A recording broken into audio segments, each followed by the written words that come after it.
Tonight we have a really special guest. It's one of the successful entrepreneurs within the Czech startup scene. It's the music composer and CEO and co-founder of Beat Games.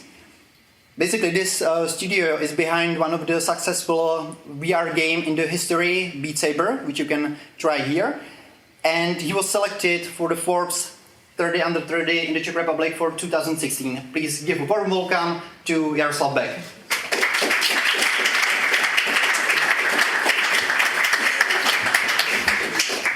Hi. Okay, hi. Hi, Okay. Thank you for introduction. That was really nice. Yeah, thank you very much, Jaroslav, that you could make it here tonight. And at the beginning, we are at every startup rank, we are starting with the question: if you could tell us just briefly, where are you from? How did you grow up? How you ended up in the world of music and music composing? Well, that's quite a long story. So I'm originally from Czech Republic, from s.r.o, small town, but great town. We have a lot of bagpipers here, so we have musical history. And then I was studying mechanical engineering, which didn't end up that well. And then I quit mechanical engineering. I went to UK and I started to studying music, because this is something what I always wanted to do.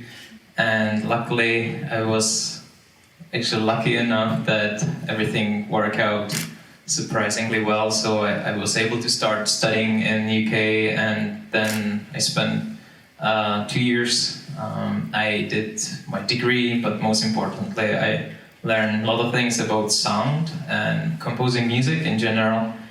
And then, then miracles happened pretty much, and I got my first offers for composing music into like movie trailers and game trailers scene, and this went really well. So I was composing quite a lot of music for trailers for the biggest games out there, which was really it was good exercise and experience. And then I composed for quite a long time, and 4 years, and then I felt that it's actually the right timing to switch a little bit, because sometimes you feel that you just came to the point where you are trying to make like shortcuts in things what you are doing, because you almost feel that you know it too well, that it's every time when you do something that it's like it's not challenge anymore. And I think this thing is really dangerous to experience, or actually dangerous if you don't want to do anything with that.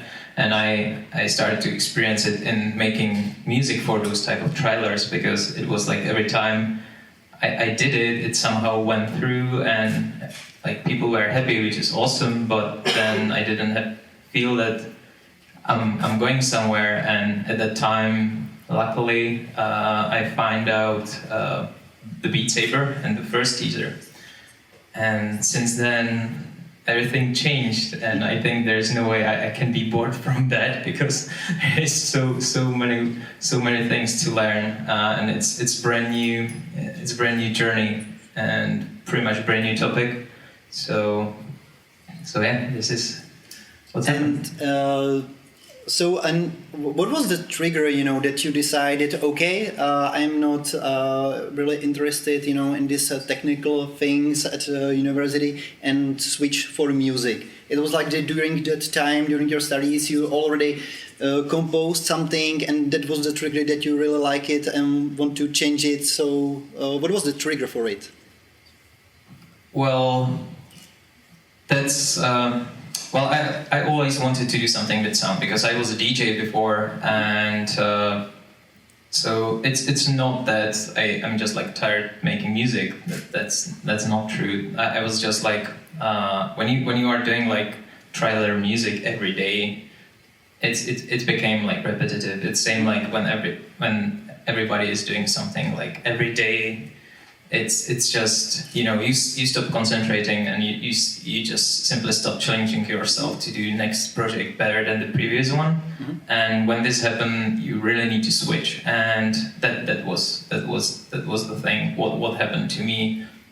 Why I felt that it needs to be. Who was your first client for music composing?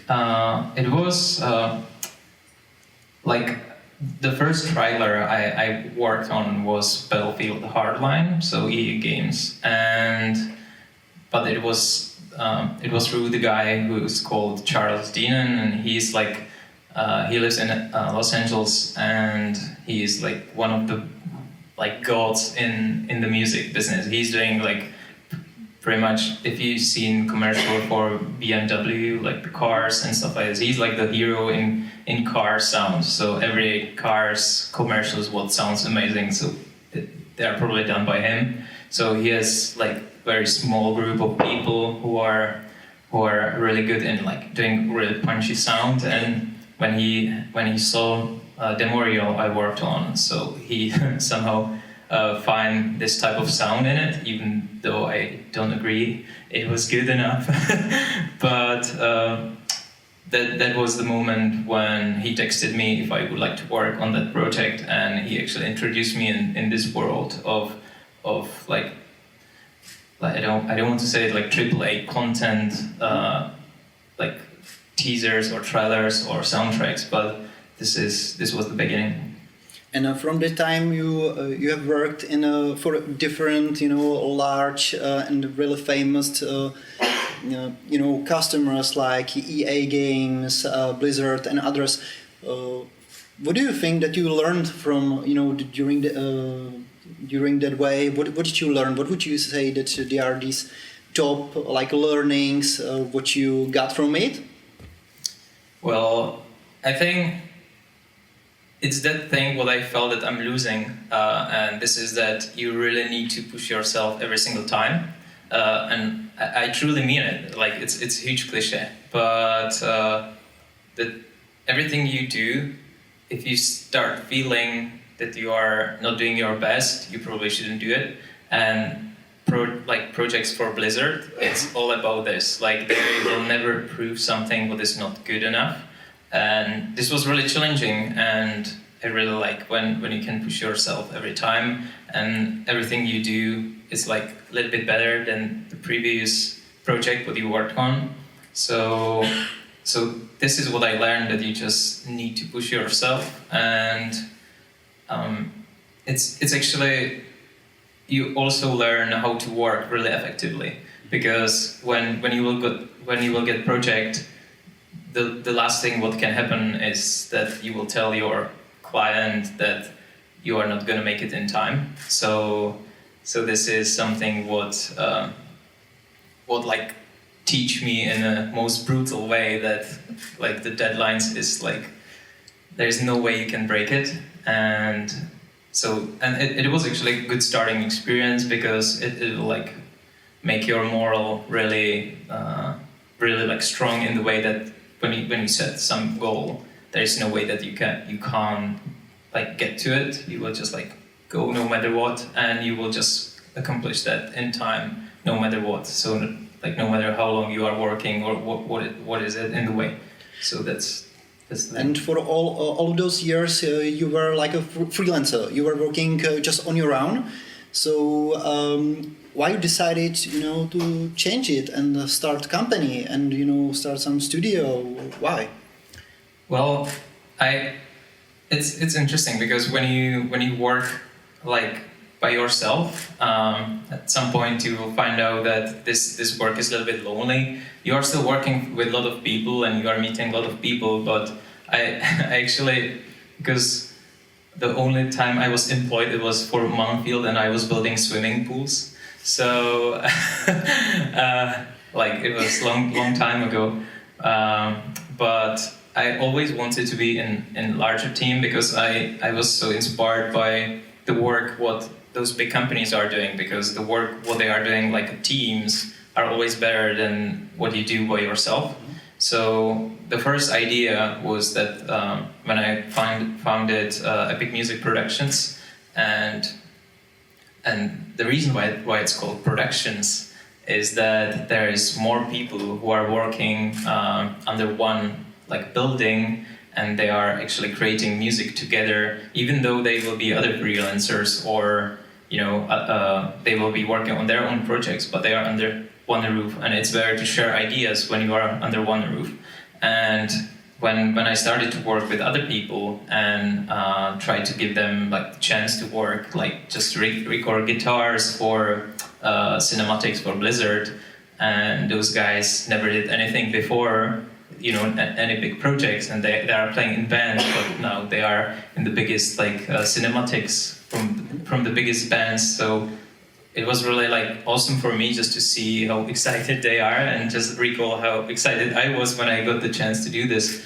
And since then, it was really nice transition to beat games, because when I find out Jan and Vladimir, and I actually didn't know that Beat Saber was done by guys from Slovakia who are living in Prague or close to Prague. So then I find out actually somebody, I really admire their work, and I really think what they are doing, it's really awesome.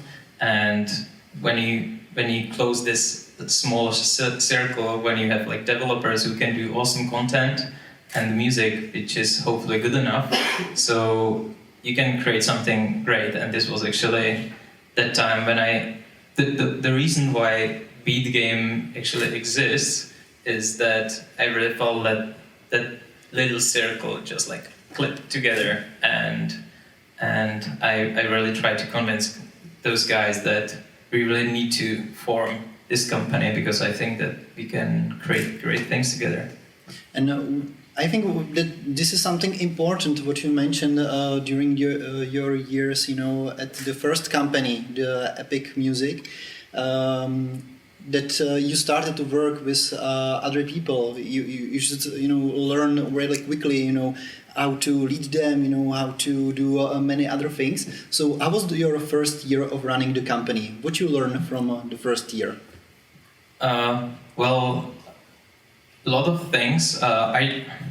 Everybody are saying this probably, but I don't like the corporate structure that much. So it's more like it's a company, but still it's like a bunch of people working together, and it's starting really naturally. So there was like actually no need for any like specific, corporate type of systems and stuff like this.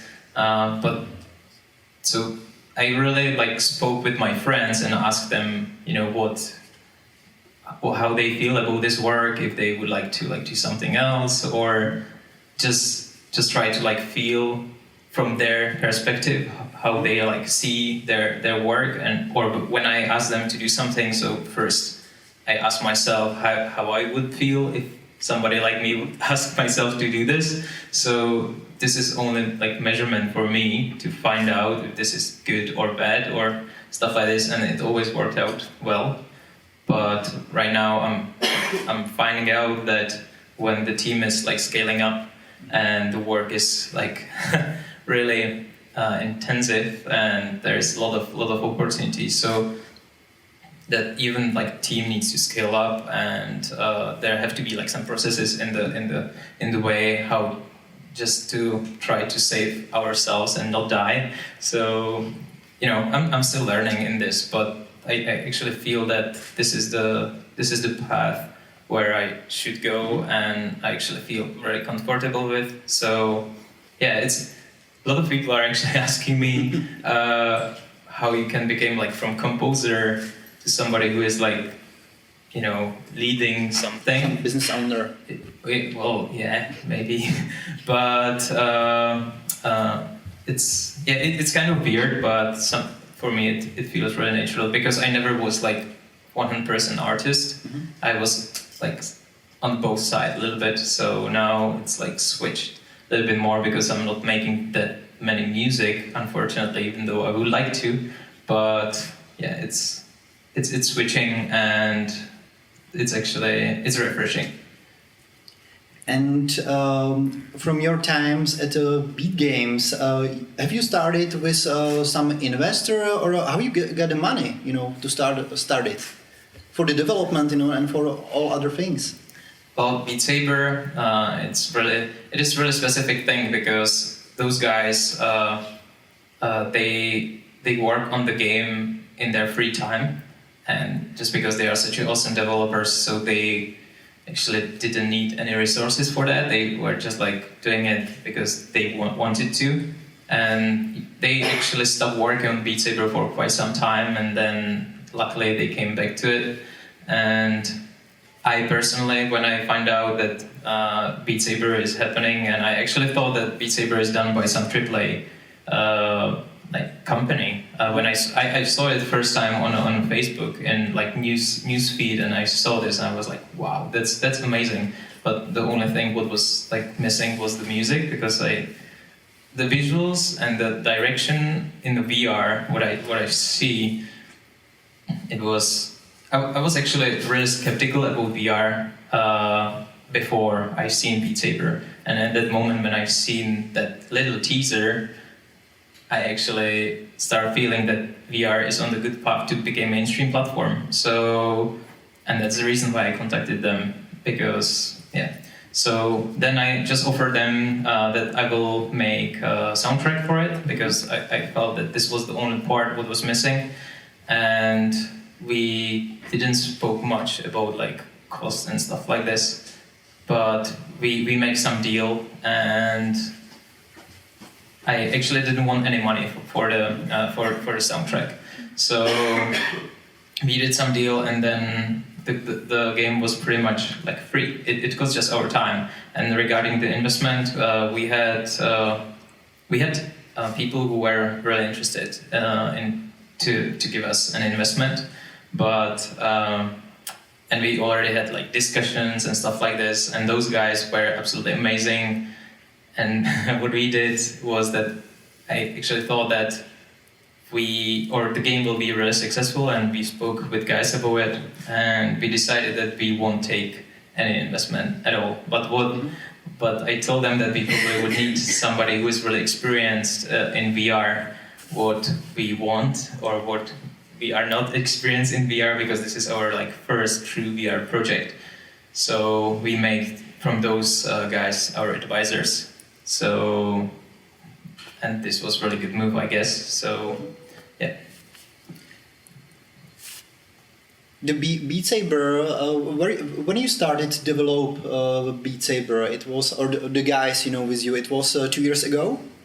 Yeah, sometime, I think mid 2016 or something like this. Okay, and you were there from the very beginning. You saw the teaser, the time without music. Well, I've been there since mid 2017. Okay, so 1 year they were working on the development. Yeah, and then they released the first teaser, and since then I met them. And I was part of it, because actually it took quite a long time to make the soundtrack, because it was challenging to make. I really wanted to bring as many styles as possible. There's 10 tracks in the basic soundtrack, mm-hmm. So I really wanted to bring as many styles, yet to keep some signature feel from the music. So this was challenging, and it took almost 6 months or something like this. And what was the first success, with the first version what you released? Because I remember that I saw it somewhere, online, that hey, this is something pretty cool. It has so many downloads, so it was organically that all those people just saw it on the Steam or somewhere, or you support it somehow.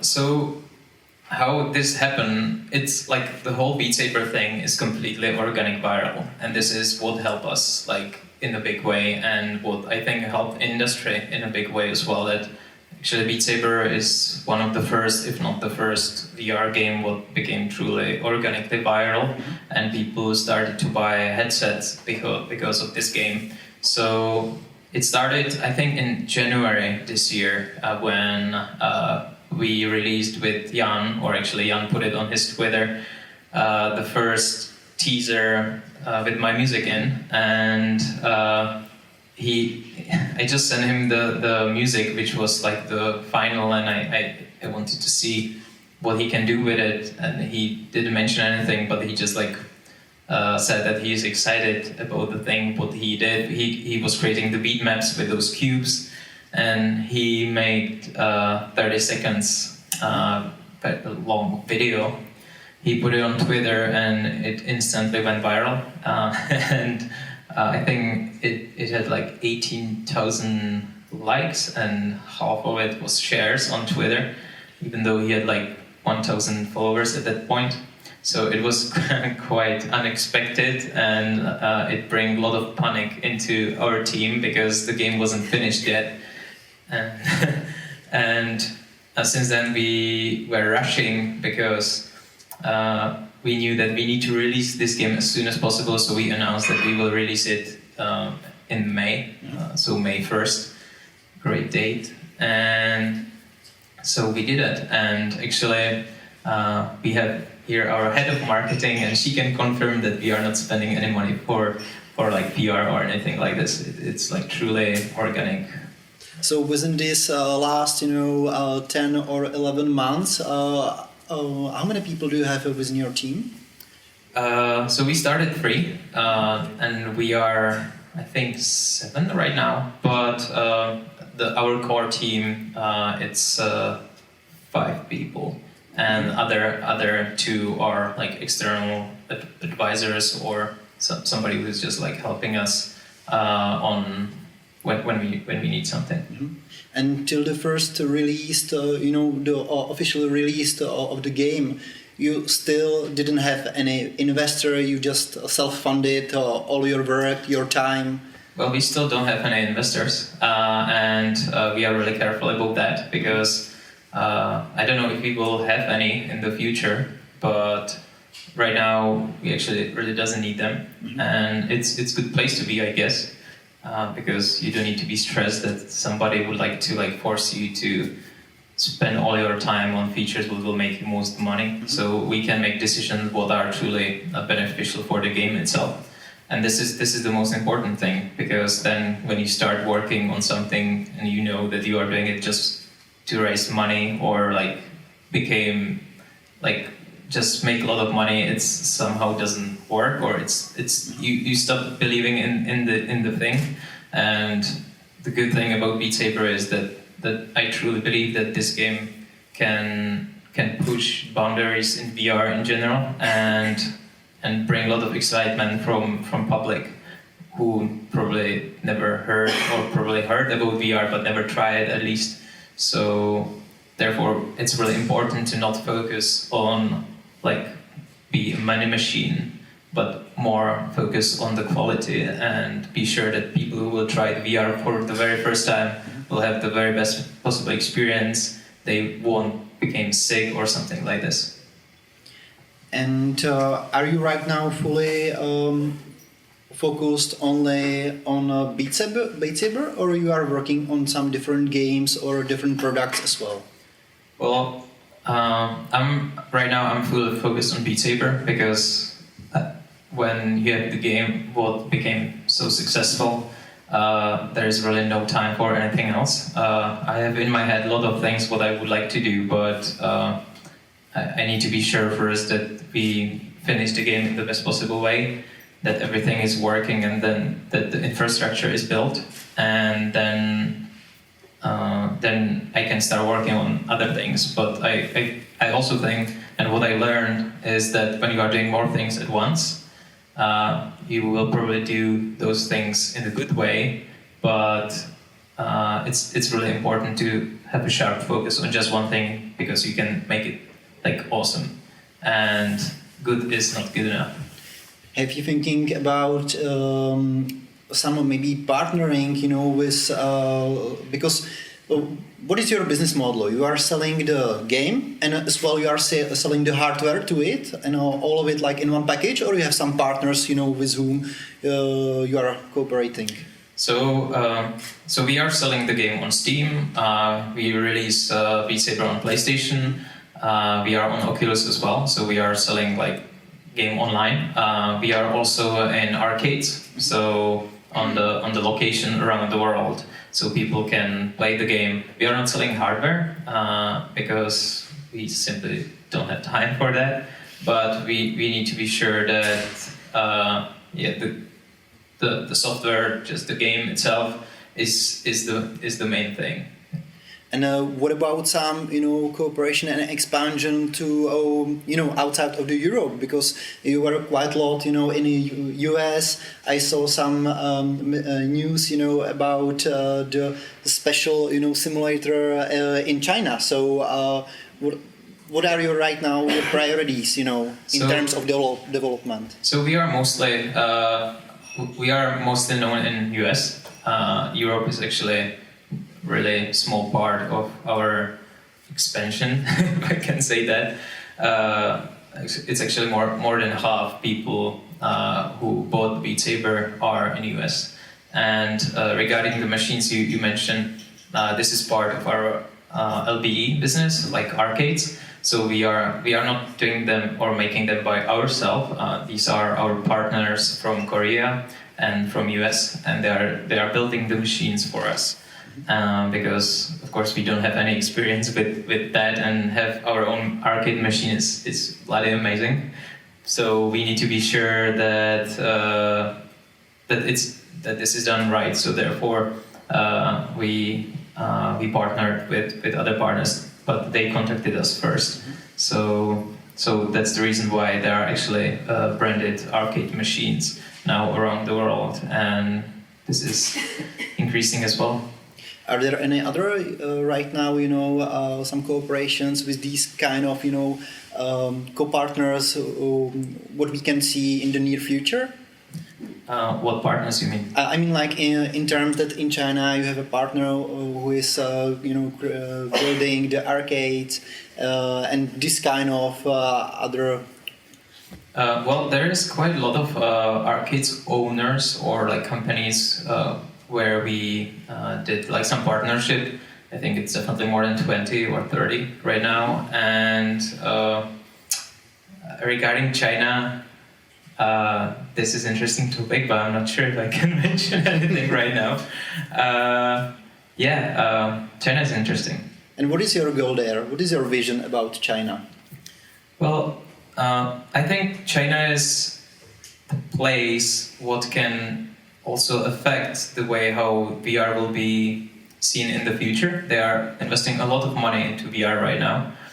And I think if Beat Saber is the game what you should try as the first experience in VR, then it should be in China. Because they're expanding really heavily in that. So that's the only goal, to give people the very best possible experience in VR, what is available, hopefully, right now, and be sure that those guys will have great experience and then will be interested about the platform. So. And have you ever thought about creating some marketplace, around this game, for example, as in Fortnite, that you could, for example, buy some feature, some extra feature in the game and. Well, microtransactions. That's the topic. That's the. Yes. When you would like to bring microtransaction in the game, you can win or completely burnout, and we are really careful about that, because, as I said, we are not money-driven company. So we want to be sure that we will bring microtransactions what will make sense in the first place, and that's all what matters. So we are interested in everything what will make the game experience better.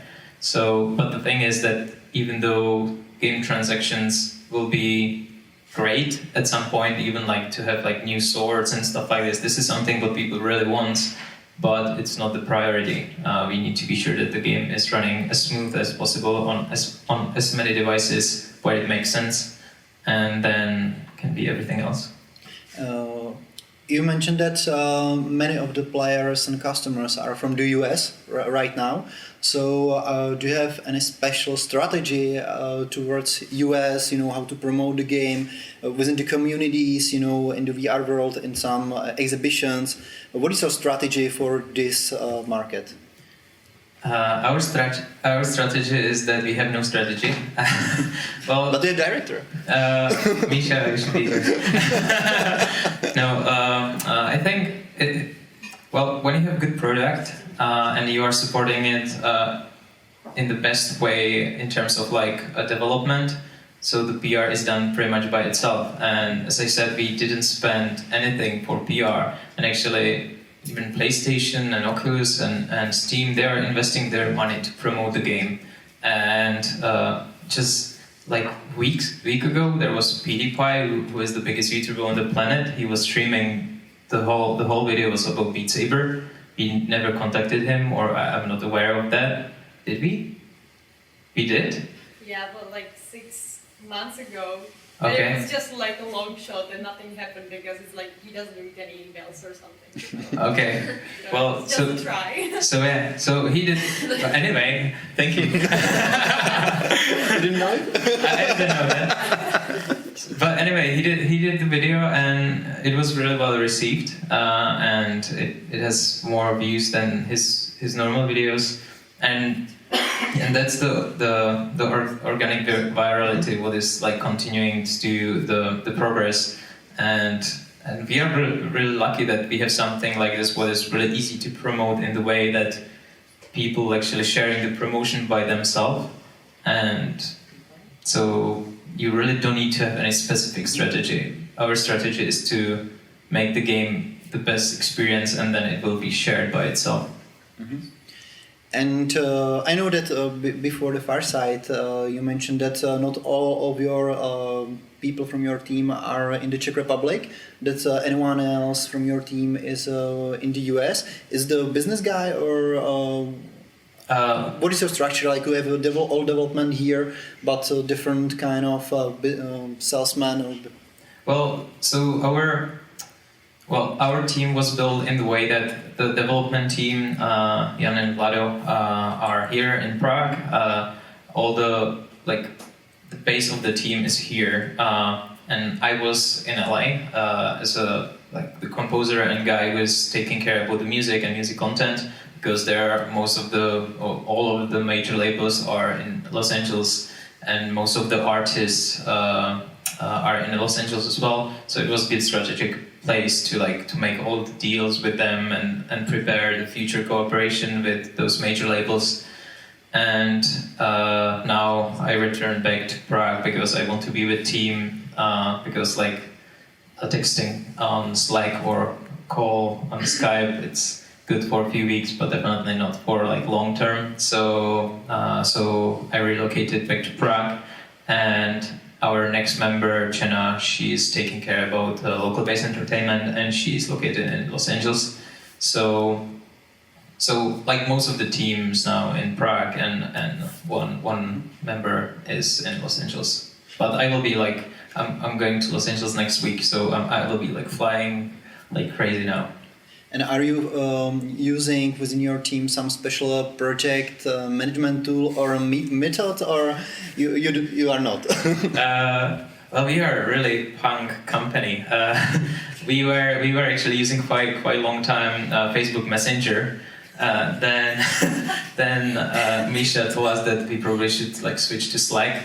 Guys totally hate it, and they are complaining every single time they can about it. So then we thought about Discord, because it's more for gamers, right? So we are still on Slack, so we'll see what's happening in the future.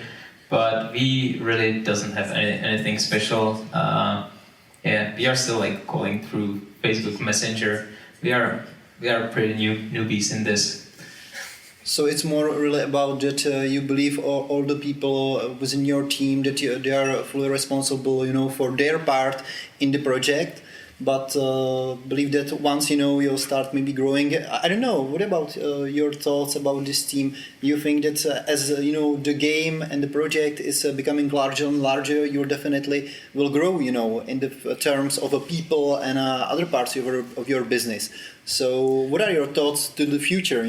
Well, one really important thing is that even though I'm the CEO or it's written to my name, all of the members in the company are equal, and this is like true because Jan and Vlado, like all of us, like we are all CEOs, but I'm really taking care about the thing that I need to be sure that the team is healthy and we have enough resources. We are of course seriously understaffed because the game became so huge and we have so many opportunities what is really hard to like accomplish in time, which is killing me because I'm used to go on the deadlines and I always wanted to be sure that I will meet those deadlines no matter what, but right now it's like deal which is crazy awesome and guys like not gonna happen. Deal with it. So it's new thing for me, but we definitely need more people. But also we are still, when you have more people, so those people who are in charge, like those developers and me, they will or we will eventually become more managers than the artists, and this is something what I don't want to happen because those guys are absolutely amazing in the thing what they are doing. They are awesome developers, and I actually don't know anybody better.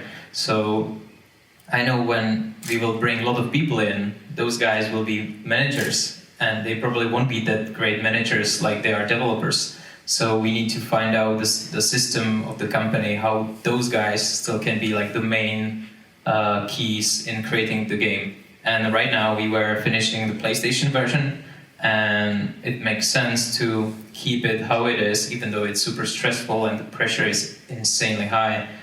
That the team who created the original game would blow up, that this team should finish the game and be sure that the game is done properly, how they would like to make it, and then we can bring more people and teach those people how we would like to do it. But this is also the thing why I'm happy that we don't have any investors on board, because probably right now I will be already with gun close to my head from those investors, like you should have like 50 people more right now.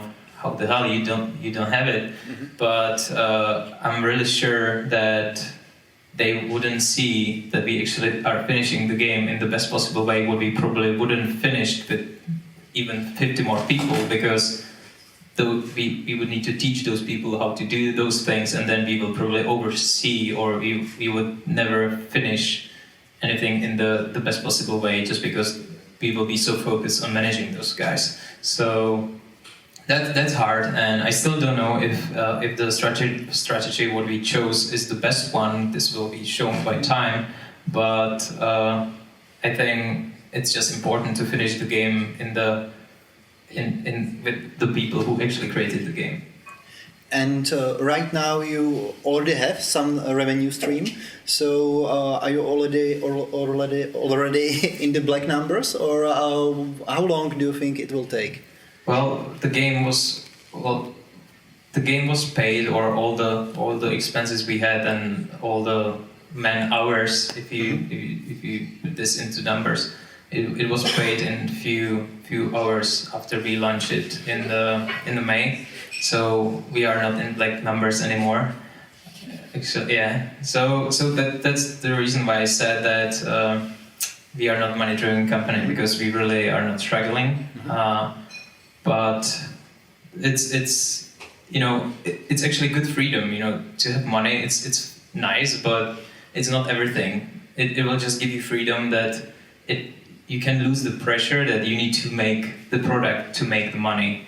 So we just like threw it from the window, and we said to ourselves, okay, let's do something, but it's just like truly awesome and what we want to do, and all the decision is made just on that. So again, good thing why we don't have investors, because they will push us in the different direction. But also our advisors, they are money driven, so and they are talking just with me. So I'm filtering those advices to my team just like a little bit, so I don't need to like tell our guys that this will be good and this will be wow. If you will make this, that you can buy house or something. So no, we don't have problem with this. And what would you say that was your biggest challenge from your time with the beat games? The biggest challenge, everything is the biggest challenge in terms of like the team, because it's interesting because I think, or what I heard so far, that most of the companies have like their biggest goal is to make money, right? Because not every company, but a lot of companies are just money driven because they need to make money for salaries and everything. And this is not a bad thing. But for us, this is not the issue. The issue is to solve that, how to stay understaffed, but still make everything hopefully in time and in the best possible quality in few people, and still like stay awake or have some sleep. This is the biggest challenge, and I would love to actually ask myself in 10 years what I should do right now,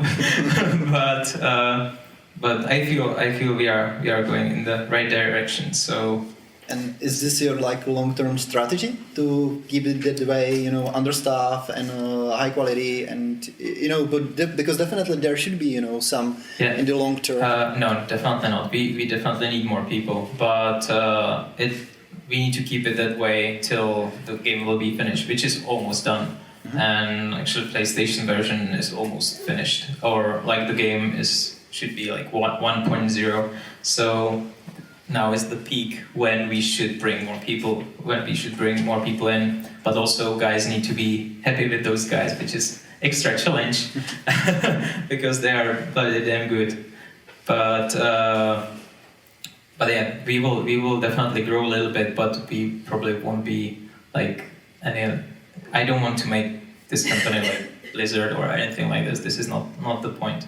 And in terms of technical development, is there any specific, would you say, if you are looking around, in different startups, how they are working, is there anything specific how you are, approaching to the development of your product, of your game? What do you mean? I mean, like within the team, that they have maybe some different kind of software, and something how to develop the game, and if all the members within the team have some roles, and if they are rotating, for example, in some part of the game, and they are switching, for example, in some phase, what is your approach, to the development of the game, like within the team? I'm taking care right now about the whole content. So guys are taking care that the game will be running smoothly and it will work, and we will implement all the features we need. And I'm taking care now about all the music content, what will be in the game, because it's a musical game, so we need some music. And what I'm learning a lot right now as well is the music rights and the law and everything about this. And a lot of people saying that deal with music labels and the master rights and publishing rights is the hardest thing what you can actually do in the industry, because the industry, like music industry, is around like 300 years old, or it's crazy old, and it's locked somewhere in 90s, or even it's like those processes are just insanely old-fashioned. So it's challenging. So I'm taking care now about all the music and all the new content and the future, hopefully trying to also bring like the team in the one way and one vision, and also dealing with pretty much everything regarding the arcades and lawyers and everything what the company needs. And do you have some, some patents or some, some different specific rights which you can apply it like globally, because I believe that there are different, laws here for Europe, for US, for China. So do you have one like some legal company or some advisor who is supporting you, or how does this work? Yeah, guys hates lawyers, so this is other challenge for me to show them that we really need them.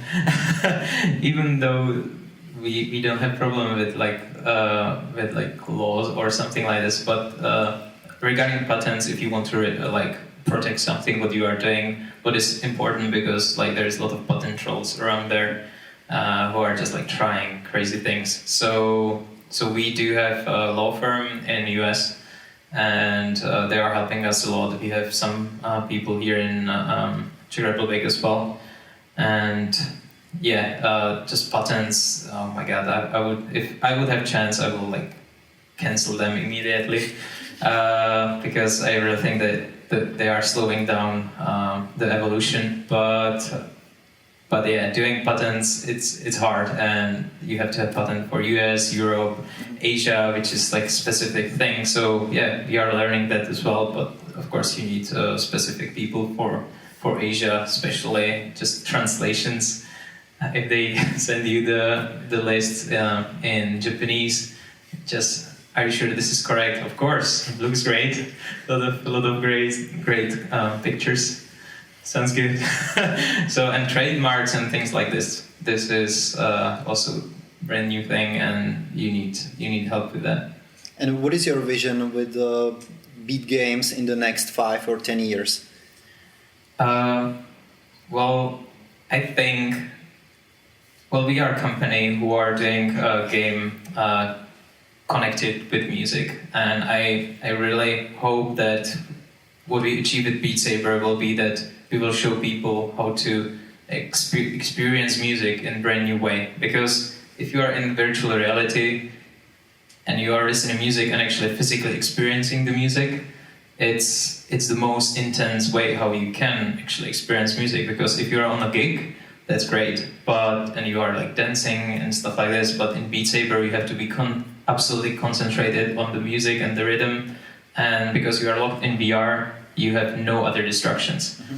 So the only thing what I would like to do in the future is that I would like to give to the world the first killer app in VR, and hopefully support the whole industry with that. And I think this is really important. And if people make other game, maybe not, I don't know, because this is right now, this is not important. Beat Saber became crazy popular, and we need to be absolutely sure that we don't screw this up. So therefore, I would love to plan other games and stuff like this, but this is so important that you just need to dedicate everything to that project at the moment, and then we'll see. And also, it's not all about me. There are two other guys who need to be okay with that vision, and our vision right now is Beat Saber. And that's the most important thing. And have you ever thought with other co-founders about some exit strategy, or because I believe that of course right now you have a passion, you love the project, you are trying to pursue it as far as it's possible. But have you ever thought about it? What should be your strategy in the long term if you would like to stick with the beat games, for the next years, or if this strategy is come to your mind? I never wanted to build company with exit strategy. I think people who are doing this, they can make great products, but I don't think that they truly love those products. And I think when you are doing something what you don't love, I don't think you can do good enough. And so I'm not building this company to prepare it for the exit. And as well, this company just grew super organically, and we are in awesome timing right now when the VR in general is growing and it's ready to explode. Hopefully next year, when the Oculus Quest is coming out. Mm-hmm. I really believe that this will be the life changer for VR, and everything what we did so far, even how we met and everything, it feels almost like some sort of fairy tale that everything is happening so smooth and so organically that you almost feel that it should happen. And I just don't want to do this with just thinking that this is built just for exit. So no, it's not built for that. And from the high level, what do you think and what are your thoughts about VR in gaming industry? If you are looking on it from the higher perspective, what are your thoughts about it and what is the future of the VR? Everybody will tell you probably something different, but I personally feel that it will depend about next year. There needs to be more games like Beat Saber. There needs to be more games where people will truly be excited about it, and where it won't be like any shooter, where it's like violence. It needs to be something what should catch like young children, medium age, and even old people. And it truly needs to enhance lives in the way that it needs to give you something for the time what you spend in VR. For example, now when you are playing video games on your computer, you are exchanging your time for fun what you are getting from the game. And there should be something what should like be next thing. It needs to give you something extra. So for example, in Beat Saber, you are exchanging your time for fun, but also you are exercising in a big way. People are losing like. Actually, there are articles that some guy lost 90 pounds with Beat Saber and like daily routine of Beat Saber and stuff like this, and that's very huge. I don't think that with playing video games you can lose quite a lot of weight, or maybe, but I haven't seen it yet. So if there will be more games who can give you something extra, and you won't feel sick, and it will make sense to be there, it will truly become mainstream, because it had to be. If this will give you something so special and so cool that you would like to do it every day, and it will truly help you to like enhance your life, you will do it. Do you have any other favorite VR startups globally or within the Czech startup scene? Maybe VR engineers, I don't know. There's a lot of companies who are doing really cool stuff. One company is Live. They help us a lot with mixed reality, and I really see that they are doing it right. They asked us for a build before we released Beat Saber, and they created the video where you can see the player from third-person view. So they are filming it on green screen, and this was the video what blew up like crazy. And they are on the good way, I think, how to find the way how you can look on those VR videos. And this is also really important for VR content, because if you don't have VR and you want to watch the VR content, you need to have, the format how you would like to watch it, and they probably find a way how to make it super interesting. So they are pretty good, I think. And they are they're in Prague. In Prague. Yeah. Okay. I think those guys are from UK, but they are located now in Prague, because Prague is awesome. Yeah, absolutely. Anyone is coming to Prague from the startup scene right now. Since. What about? Do you think that there is a risk? For example, if you have you looked at the movie Ready Player One? Do you think that this is something where maybe is it some kind of risk, for the future with the VR, or you don't think that this is something to worry about? That people will live, only in the virtual reality, and they'll have connections, with the people, making relations, and they will not be like in the outer world, and do it like personally. Well, I think it's kind of extreme what was in that movie, but when you think about it, like if computer is a bicycle for humanity, then I think VR or XR in general is something what needs to make that bicycle fly in the way that it's the next step. And we are definitely going in the direction that people are spending more and more time with their phones, and this is something that is happening also naturally. And we should like be careful about that we won't spend all our lives in like virtual reality, which could be like our phones even. But we all are going there, and it probably has some reason, because we really finding out that we can do much more things with that. And I don't think that, definitely not in our lifetimes, we will be like in Ready Player One. There will be amazing technology, and you could be there if you would like to, but you still have this like body, and you still like need to walk to not lose your muscles and stuff like this. So, you know, I don't think this will happen. Maybe there will be like the augmented reality, that people will wear glasses and there will be no mobile phones anymore. Everything will be like in the glasses and then in your head or whatever. But people will just like try to probably enhance the vision, how you see the world. And so in, I don't know, 20, 30 years, there will be you, me, and other like people from around the world, like sitting here, but not like personally, but like, you know, in some holograms, that we will just like try to enhance the reality in the way that you will get more from it. And this is what will probably happen.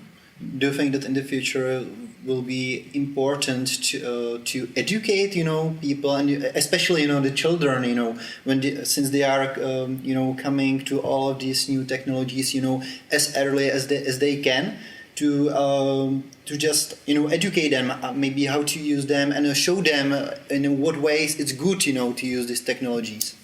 Definitely. I think there will be one big thing about artificial intelligence. It will be hand in hand, and there is a lot of theories where this can go. Some positive, some negative, but definitely I think like children, and like even now children are connected with mobile phones really early already, and like next generation it will be even more. You know, just if you see the direction when the computer was invented till today, it's really easy to see the trajectory where things are going, and probably I don't think it will change in the future that rapidly. So there is pretty big chance that like children's in 10, 20 years will be like connected somehow to their computers or whatever from the very, very young age. And it's really important to be sure that it's not going into the extreme. And yeah, this will be challenging. Same with artificial intelligence. This will be really challenging to make it right, because it's really easy to make it not right. so yeah, there needs to be done a lot of work. And finally, before we'll go to Q&A, what would you advise, you know, to anyone who would like to start something, you know, on his own? What would you advise him, maybe in 3 points, like some key points, what is important to think about? So one is definitely that you need to do what you love. This is the most important thing. If you will do something what you just think it's good, you will never do it in the best possible way. This is first. Second, you need the very best team. And third, you need persistence, that you need to, no matter what happens, you just need to continue in your vision, because there will be a lot of things what will go wrong, and a lot of people who wouldn't like to help you. So if you will continue in the thing what you believe in, and you will at least a little bit see that it makes sense and it's truly working, it means that probably it's a good idea, and you really need to like continue in that idea, but it will be hard. So these 3 things, I think. Okay, thanks. So let's look for other guys who'd like to ask you What is your dream project that you would like to work on, and where you would really want to be responsible for the music, audio effects? Well, I think Beat Saber is my big dreams come true in the way that it's awesome to work for like Overwatch or the biggest games, but to make something where you are fully responsible for something what you are doing, and if you screw this up, people will tell you that's bad, and if you do it right, so you are happy because you know that it's your work.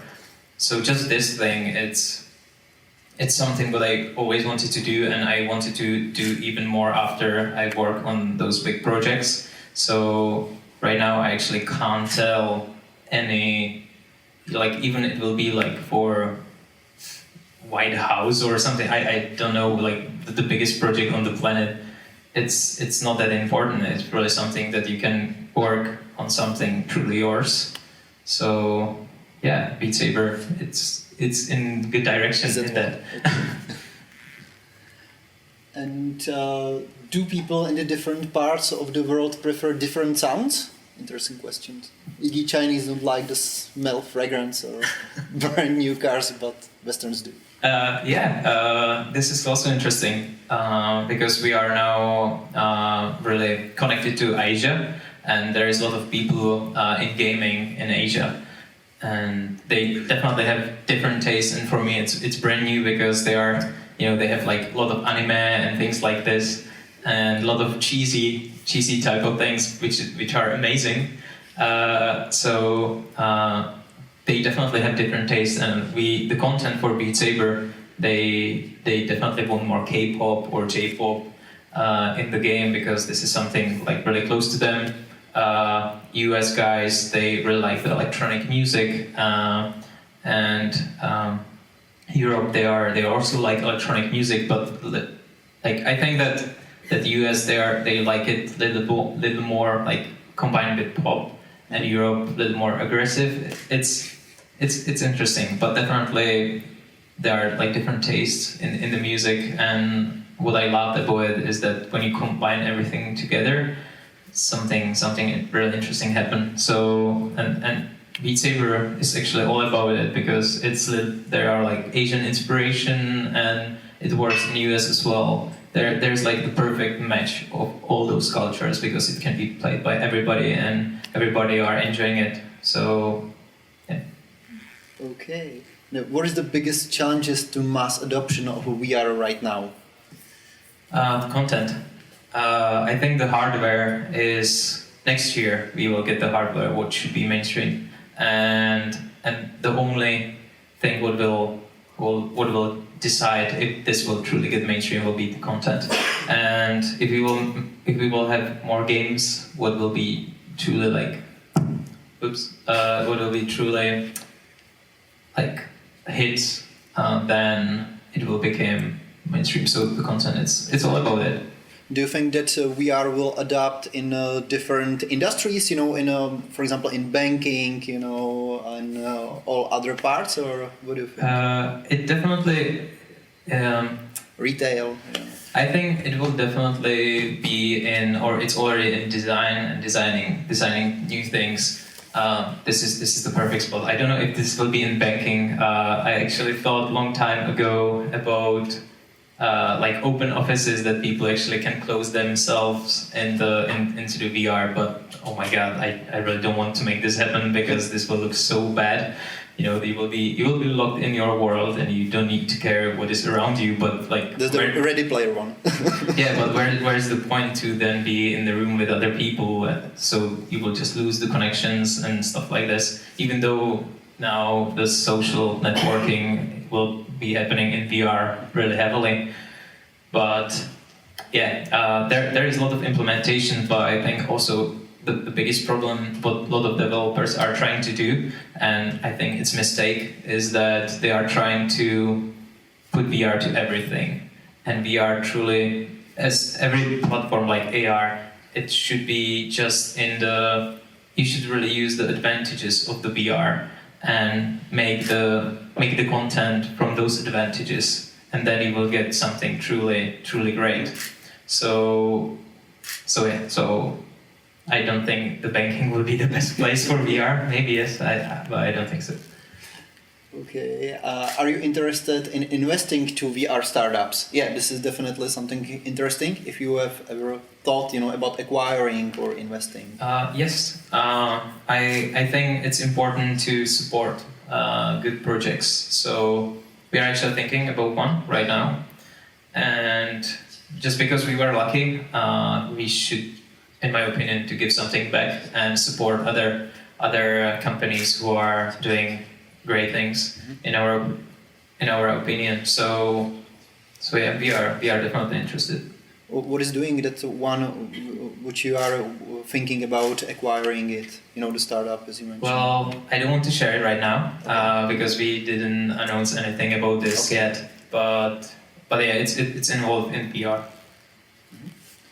And in your heart, do you feel more as the composer or as the businessman? I guess that's maybe composer. Yeah, every composer who is freelancer have to be businessman, otherwise he will die. But it's a good question. I think I'm lucky enough it's somewhere in the middle, so I can understand the business, but at the same time I feel art. I feel those artists, so it's actually with, for example, Jan, our main developer. He's true artist in my opinion. He's the thing what he's doing. It's artistic way how to express the code or visuals, and then therefore it's really easy to work with him because I actually feel how he feel when he's creating the code, even though I know nothing about coding. So and that's great because I think everybody who's creating something have to be a little bit artistic, and then have to think a little bit in a business way, because you need to find the place in the middle to make something successful. Because and this is I think the big mistake, and from the past we already seen those examples that developers think that businessmen are crap and that they are taking a lot of credit even though they didn't create the thing. But they don't understand that without them, nobody will know about it probably, or nobody would buy it. So it needs to be somewhere really in the middle, and I'm really lucky, or I feel lucky that I can understand both worlds. I think that this is pretty important, once you are in the business, that you understand both sides. You don't necessarily understand, the coding, but you have the co-founder who is really good at it. So yeah, but it's important to feel them in the way that you understand that when he's pissed off that he don't want to do something like this, so you understand why he don't want to do it like this, and therefore it's good that we don't have proper business person who is 100% business focused, and he will probably do the business much more better than I do, but then he will drive Jan that mad that Jan will just say, I'm not going to do this anymore. So this is also really important, I think, for every company, that when you are still small, so every element, it's really the biggest challenge is to make every element at least happy in the way that they are not disgusted from the work anymore. Even though we can make some money, but it's all about the team in the end. So that's the most important thing. Okay. So last two questions. What was your biggest challenge you had to deal with it so far? I know that you mentioned during your beat games year, but during whole your life, what was the biggest challenge? I think, every big step requires to step out from your comfort zone. And this is always the hardest thing. And it can bring you crazy benefits, and it can also ruin everything. And just to go through this every single time, this is challenging, because sometimes it's not about the work, just the work. It's all about whole your life. Because, for example, when I quit the uni, the mechanical engineering, so I left all my friends. Unfortunately, even the relationship was broke because I was in UK. So you pretty much like take all your life and just like canceled everything what you built till that point, just because you think that it might be a good idea to try it, and not everybody will do it. And then I did the same thing with when I moved to US, and I think that this is enough for this life. So I will try to like a little bit slow down in this, but like this step was absolutely it was hard. Yeah. So definitely maybe to add to the key points, as advice to the entrepreneurs, that self-confidence definitely is something what is more maybe important too. I don't feel that I'm self-confident enough, or I don't feel that much self-confident, but I learn how to trust my like instincts or feelings, and when I know that like this direction is right, you just like feel it, that it just works in your head. And if those things what you need to sacrifice are not like bigger than the chance what you can gain from it in the matter of like what can bring to your life, then or what it can bring in long term to your family and stuff like this, then it makes sense from mathematical point of view that it makes sense to do it and go through that risk. So, but yeah, a lot of people actually like write me because they were inspired by like those steps from other people or even like me, but then they just like said, okay, let's try it, and they didn't succeed. And when they text me that, well, they are abroad, but they are like they have problem because nothing happened. So what they should do? So and then I asked them like why they did it when they get into this position, and I wanted to try it, so I went from it. And I told them, but I never wanted to try it. I every time knew that this is the best thing what can happen, or like the best thing what I can do in this moment, and I trust 100% that this will end up in the good way, or I will be dead. There is nothing in the middle. So, and this mindset will just brings you into it, because if you just want to try it, it's probably not going to happen. But you need to be so like focused on the thing that it will probably happen, because you will just make the right decisions. And last question, will you give us a nice sounding electrical vehicles? I actually work on that. Who asked? Nice. We'll see in the future. Can you tell us more? No. Okay. Well, there is one project, and in the future, maybe. And then? I really can't speak about it right now. Okay. So maybe the last one. This is interesting. What is the biggest difference between doing business in the US and here? So, I think that the mindset of the people, like it's so.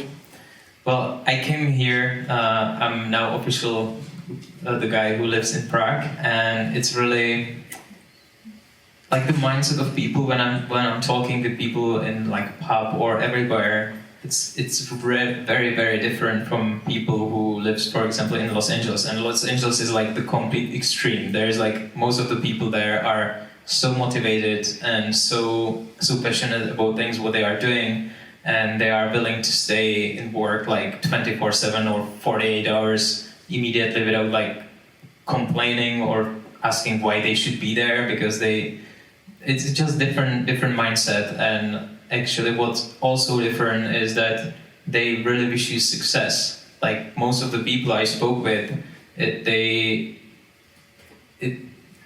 they see that you are doing something interesting and it actually changing some ways how something worked in the past, they truly wish you that you will. They wish you that success. And this is, I don't think that this is happening here. They will tell you like, great job, but mostly they think, damn, I want it too. In US guys, they think it that way too, but they want to learn from you how you did it, and they want to like speak with you, and they are excited that somebody did it, so they want to be successful as well. But I a little bit feel that here somehow we are still in the way that people try to like do excuse for yourself why they didn't have the same thing, and that excuse means that they will try to like put like some shame on that guy who did it. You know, this is something what I experienced, and I don't think this is the great way how to deal with it, because this will just cause that those people will stay in the same place. And all those guys I admire, and who are my like the people who I look into. I always want to like speak with them and give them like questions and ask what they think, how things should be done and stuff like this. Or I read their books and stuff like this, because this will give you a lot of inspiration. And a lot of people here are doing it as well, and it's definitely better now than like 10 years ago. But I still think we really need to work on that people will stop seeing things like pessimistically, but see everything, even like bad things, what they are happening to them, as a challenge, and like I mean that part, you know, with the feedback, you know, and get some learning points, you know, and learn from others. That this is definitely what is important, you know, to share within the whole, you know, entrepreneurs and other, you know, industries. And definitely this is something what we are doing within the Startup Grind as well. So thank you very much that you could make it here and share your story, you know, and your learnings and anything. Thank you very much. So thank you guys for listening. Yeah.